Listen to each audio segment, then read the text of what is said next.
Bonjour, bienvenue sur TV Touraine. Nous sommes présents au kiosque de Ludor pour les contes du kiosque. Pouvez-vous vous présenter et puis nous présenter ce fabuleux projet? Eh ben, merci, bonjour. Je me suis Fanny Milsan, conteuse-chanteuse. Voici Jean-Christophe Ginez, violoncelliste. Nous sommes d'Abeille Compagnie et nous racontons des histoires, alors parfois moi toute seule, parfois en duo. Nous racontons des histoires tous les matins de juillet à 11 heures, ici, sous le kiosque de l'Île d'Or à Amboise, où on peut bénéficier d'un bel abri, d'un beau paysage, vue sur le château, vue sur la Loire, une bonne température, on est à l'abri s'il y a quelques gouttes et on peut partager de bons moments. Le but, c'est de partager d'excellents moments, de partage des histoires. Et l'objectif pour nous, c'est de récolter des fonds parce qu'on est en train de créer un concert fiction pour enfants qui s'appelle Jeannette et la dragonne aux écailles perdues. Et pour ce concert fiction qui va être complètement original et créatif, on a besoin d'investir dans un décor, de créer des marionnettes. Donc on a besoin de compléter notre budget. Et c'est pour ça qu'on a eu cette idée de proposer un moment de partage convivial, agréable et en même temps de soutien pour nous pour créer notre spectacle. Et on peut vous retrouver à partir de quelle heure? C'est à 11 heures. Ça dure environ 45 minutes. Après, on peut s'adapter si jamais il y a des enfants petits. Normalement, les maternelles, c'est plutôt 35 minutes, les spectacles pour eux.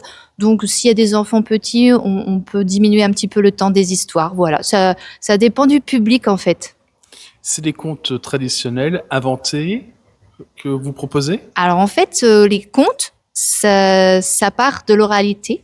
Donc, ça part de contes qui sont transmis depuis... la nuit des temps, on va dire. Et donc, ça part d'une tradition, mais c'est aussi une réadaptation par chaque conteur et conteuse. Donc, chaque conte est unique, puisque chaque conteur, chaque conteuse est unique. Et c'est vraiment le travail du conteur, c'est de se réapproprier l'histoire, le message.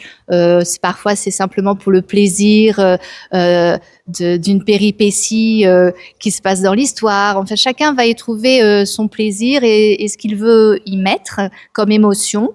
Et c'est vraiment, on part de la tradition et on se réapproprie. Et vous formez un duo. Comment s'est-il formé ce duo? Alors, le duo que nous formons, c'est vrai que ça fait une dizaine d'années maintenant. On est le duo Sève et on fait partie du collectif Abeille Compagnie. Et le duo Sève, on s'est rencontrés en école de musique actuelle. Jean-Christophe voulait sortir du cadre du classique de son instrument. Moi, j'étais comédienne conteuse et je voulais chanter mes textes. Donc, on était tous les deux dans une recherche un peu hors des sentiers battus. Et donc, on s'est très bien entendu sur le thème de l'exploration. À force d'improviser ensemble, on a créé la matière pour créer des chansons au violoncelle avec une atmosphère plutôt rock. Afin de ne pas tout dévoiler, est-ce que vous pouvez vous donner un petit aperçu de ce que ça donne comme art compter et accompagner du jeune homme avec son instrument?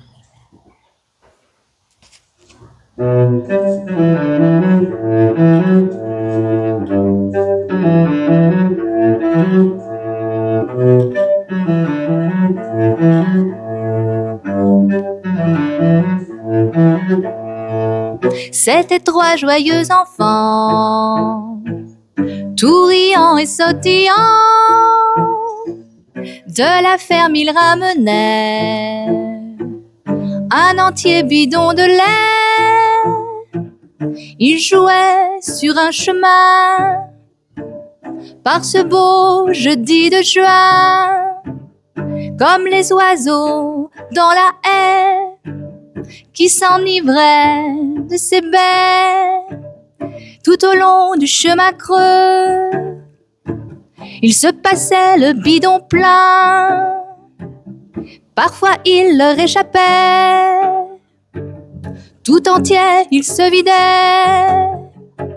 Soudain ils réalisèrent que le pot s'était allégé du liquide tant sacré qu'attendaient leurs chers parents pour se faire pardonner. Que faut-il inventer? Raconter des histoires ou bien dire la vérité? Bah oui, mais dire la vérité, parfois, les enfants, s'ils disent tout, ils ont peur de pas se faire bien voir. Alors, parfois, les enfants sont obligés d'inventer des histoires. Par exemple, ils avaient renversé le bidon de lait parce qu'ils étaient obligés d'éteindre le feu d'un dragon. Oui, mais ils savaient bien que les parents n'allaient jamais croire à un dragon. Donc, il fallait trouver encore autre chose. Peut-être qu'il fallait inventer le dragon pour que les parents y croient. S'ils le voient de leurs yeux, ils vont y croire. Ah oui, mais fabriquer un dragon, ça allait être très difficile. Il fallait trouver quelque chose de plus facile. Ils regardaient dans l'écurie, ils voyaient le cheval et ils ont eu l'idée d'inventer une licorne.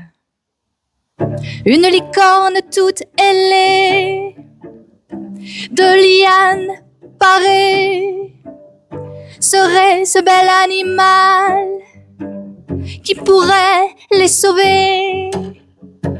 Moi, dit le cheval lassé, de tout ça j'en ai assez. Toutes ces branches sur mon dos, vous parlez d'un sacré fardeau. Il se secoue, il se cabre, tant que tout tombe dans le sable. Et voilà, minuit arrive, tout cela part à la dérive. On vient de découvrir une chanson histoire que vous avez fait une démonstration. Vous nous expliquez que normalement c'est plus une histoire qui est ponctuée par une chanson. Comment préparez-vous exactement votre spectacle? Alors les histoires, elles sont créées à deux, parce qu'elles sont des histoires musicales. Donc moi, bien sûr, j'ai une source, soit orale, soit écrite, pour m'approprier l'histoire. Et ensemble, on va en fait raconter. Et Jean-Christophe va improviser des moments qu'il entend musicalement, en fait, par rapport à l'histoire. C'est vrai que la particularité d'un conte musical, de nous, en tout cas, comme on l'envisage, c'est vraiment un travail à deux. Et la musique, elle est présente quasiment tout le temps. Il y a tout le temps de la musique. Voilà, part à des moments clés où c'est bien qu'il y ait un silence pour accentuer une émotion ou voilà une action dans l'histoire. Mais c'est un travail à deux. C'est vrai que c'est une alchimie. Et ce sont des morceaux qui sont créés spécialement pour les contes.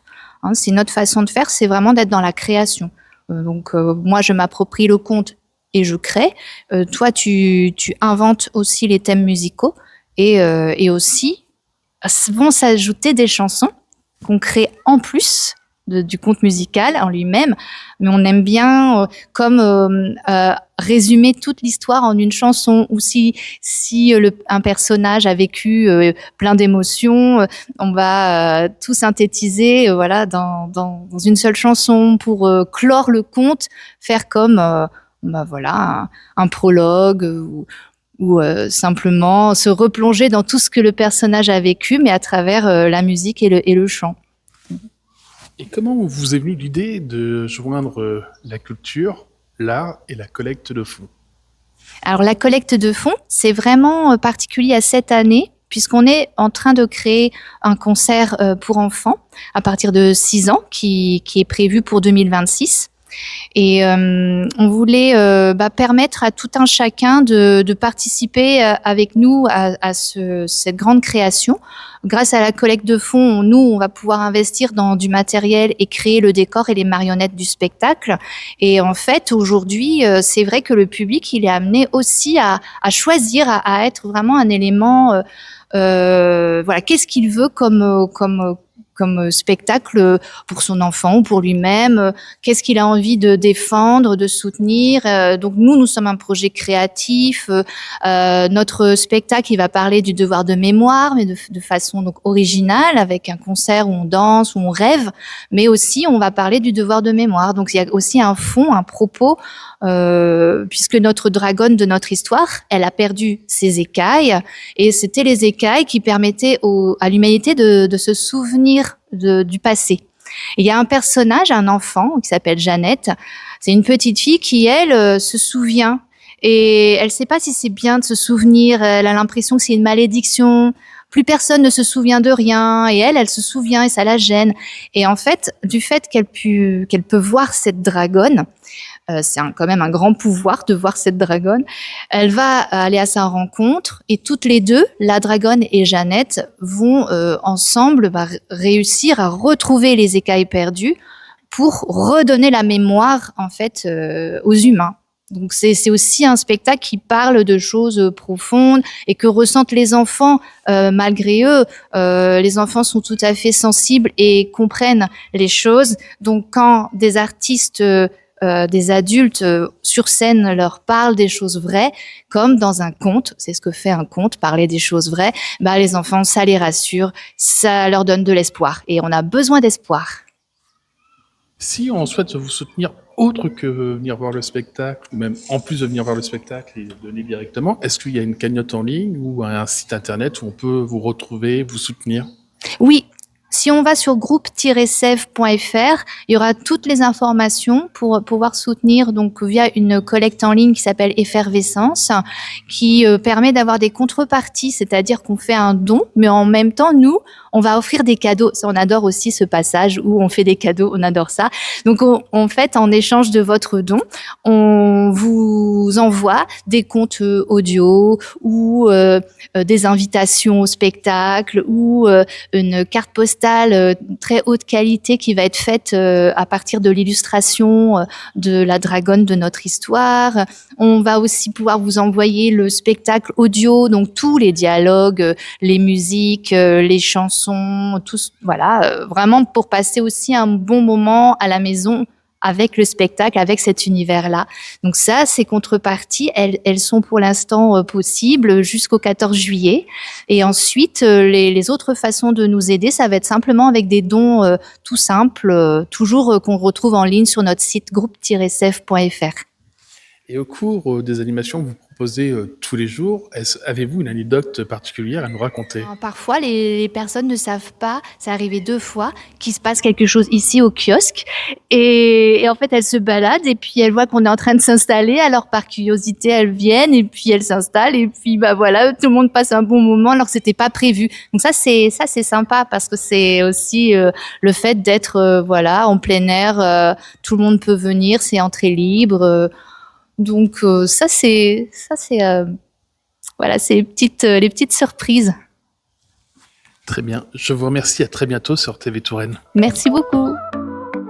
Dans les ruelles de la Touraine, sous les châteaux et les plaines, TV Touraine fait battre le cœur d'une région pleine de splendeur. Reportage, interview en lumière, histoire, talent qu'on éclaire. On raconte la vie, on partage les voix, avec passion TV Touraine est là pour toi. TV Touraine, d'angoisse aux étoiles, des histoires locales qui s'envolent et dévoilent.